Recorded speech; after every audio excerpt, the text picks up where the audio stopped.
पुणी बदलिला US visa नियम H1B एवं H4 वीसा आवेदनकारी को निज सोशल मीडिया प्रोफाइल सार्वजनीन करने को आदेश देछि अमेरिका। H1B वीसा आवेदनकारी एवं सेमानक H4 डिपेंडेंट मानक पई जांच प्रक्रिया को आहुरी कठोर करिछि ट्रंप प्रशासन। आवेदनकारी निज सोशल मीडिया प्रोफाइल रो प्राइवेट सेटिंग को पब्लिक करने को निर्देश जारी करा जाइछि। प्राइवेट सेटिंग को पब्लिक रखिबार अर्थ होछि अन्य माने भी सही प्रोफाइल को जाई सेमानकर पोस्ट्स इत्यादि चेक करि पारिबे। बुधवार वैदेशिक विभाग तरफ जारी निर्देश कहा जाइछि जे डिसेंबर 15 तारिखरु समस्त H1B और H4 वीसा आवेदनकारी ऑनलाइन उपस्थितिर समीक्षा करा जिवो। छात्र एवं एक्सचेंज विजिटर्स पूर्वरु एभली जांच अधीन आसुथिले आउ एबे H1B एवं H4 वीसा आवेदनकारी को भी एथिरे सामिल कर दिया जाइछि। वैदेशिक विभाग तरफ कहा जाइछि जे ऑनलाइन जांच को सहज करिबा पई H1B एवं H4 वीसा आवेदनकारी को निजर समस्त सोशल मीडिया प्रोफाइल रो प्राइवेट सेटिंग को सार्वजनीन बा पब्लिक करिबा को निर्देश दिया जाइछि। काहे के परि करा जाइछि से संपर्क आलोचना करबा आम सहित अंतर्जातीय व्यापार विशेषज्ञ डॉक्टर निहारन दास जोड़ी। डॉक्टर दास स्वागत करबा आलोचना को। प्रकृत में मनरे कौन सी भय रखा जाउछि कि जो ए प्रकार करा जाइछि, अर्थात जेमती आमे देखिचे जे जो माने अमेरिका रे विदेशी रहुछंती सेमानक उपरे ट्रंप प्रशासन पूरा कड़ा नजर रखिछि। स्कैनर रे सेमाने रहिछंती जेमती लागुछि जोथि पय H1B वीसा नियम को कड़ाकड़ी करा जायतिला। एबे जो कथाटी कहा जाउछि जनकर जो सोशल मीडिया अकाउंट ताकू पब्लिक करिबा पय निर्देश रहिछि, याकू आपण किभଳି देखुछंती? देखंतु आपण प्रथम तो देखंतु जो प्रकार सबुठू तार बॉटम लाइन हिला कहते कि प्रति भिसा एडजुडिकेशन गोटे नेशनल सिक्योरिटी डिसीजन आपण सेठू सब फ्लो होची। कारण देखंतु अमेरिका जेभली भाव में अतीत आम जानी गोटे गोटे लिबराल डेमोक्रेटिक कंट्री थिला, पृथ्वी सर्वबृहत अर्थनीति सामरिक शक्ति एवं सिटी गोटे प्रकार बाक स्वाधीनता ठारू आरंभ करी अमेरिका विरोध रे जो माने जो कहूथिबा लोकन को मध्य सेठी सुजोग दिया जाउतला। किंतु वर्तमान परिस्थिति रे जोठी राष्ट्रपति ट्रंप जे कि बारंबार कहिके आसुतले कि तांको पूर्ववर्ती सरकार किभली अमेरिकार बाक स्वाधीनता उपरे गोटे प्रकार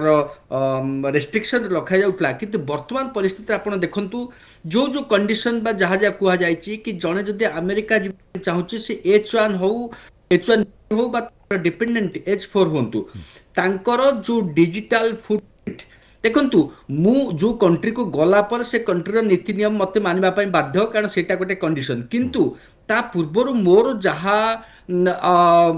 थिबो मोर आइडियोलॉजी जहा हेइ थाई पारे बा हुए तो जेभली भाबरे एंटी सेमिटिक कथा कहा जायछि बा जोथि कि इज्राएल विरुद्ध रे जदि कोनसी प्रकार आमे देखिछे कि किभली यूनिवर्सिटी गुडा को ऊपर जो आंदोलन हेतला इज्राएल रो गाजा ऊपर जो आक्रमण रो ऊपर से मान को जेभली भाव सिंगल आउट करके बाहर करा जाइतला भारतीय छात्री को मध्य आमे देखिथिले। ठीक सेही भली भाव रे ए जो प्रकार लिस्ट आउट करा जाइछि सेथिरे जो माने अमेरिका बा वर्तमान सरकार को जो व्यू पॉइंट ताकू जो भिन्न मत रखिथिबा व्यक्ति बा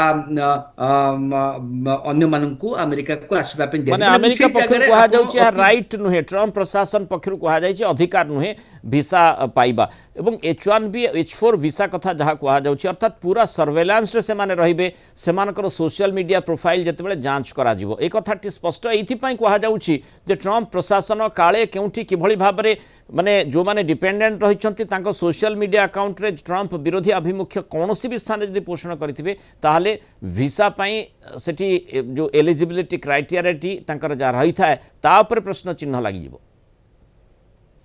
देखो प्रश्न चिन्ह हुए तो ताको आउटराइटली रिजेक्शन करा जिवो सेटा अलग कथा। किंतु कथा होची गोटे कंट्री जे को ग्रेट करबा पई बा जे बारंबार ए सरकार बा ट्रंप जेभली भाबरे अमेरिका को ग्रेट करबा पई कहउचंती कि मेक अमेरिका ग्रेट अगेन, से वर्तमान संपूर्ण भाव रिवर्स गियर रे थिला बली अछंती जोटी लागुची कि गोटे डेमोक्रेटिकली इलेक्टेड सरकार से तांकर जो समालोचना को अमेरिका रे जहाँ जहाँ विधि व्यवस्था जो कहुई कल्चर को समालोचना करथबा जो भाव कहुई कि गवर्नमेंट इंस्टीट्यूशंस को जो समालोचना करथबा हॉस्टिलिटी थिबा व्यक्ति को वीजा उपरे अमेरिका सरकार निश्चित भाव में गोटे प्रकार अलग आभिमुख्य रही सूचई दौची जे जदि सपोज एकाडेमिक्स कथा कहतु जेहेतु मु एकाडेमिक्स बैकग्राउंड कथा हुए तो मु कौन सी गोटे कॉन्फ्रेंस रे जीवाई चाहिए और मोर व्यू हुए तो इज्राएल एक्शन गाजा रे गोटे अलग प्रकार थाई पारे एवं सोशल मीडिया रे मध्य मु बारंबार यहाँ ऊपर किछि मत पोषण करि मते भेजा मिलिबार संभावना अक्षीण हो जिवो माने कथा एटा कि स्क्रूटिनी भीतर को सोशल मीडिया रे जणे किभली मत मंतव्य रखिछि अमेरिका विरोधी ट्रंप प्रशासन विरोधी मत मंतव्य देइछि कि सी सेतेबेले स्कैनर रे आसुछि जोथि पई H1B एवं H4 जो डिपेंडेंट कर वीसा रहिछि ता उपरे मध्य कड़ा निर्देश अमेरिका प्रशासन पक्षर से दि जाए। बहुत धन्यवाद डॉक्टर निहारंजन दास आलोचना मतामत रखि।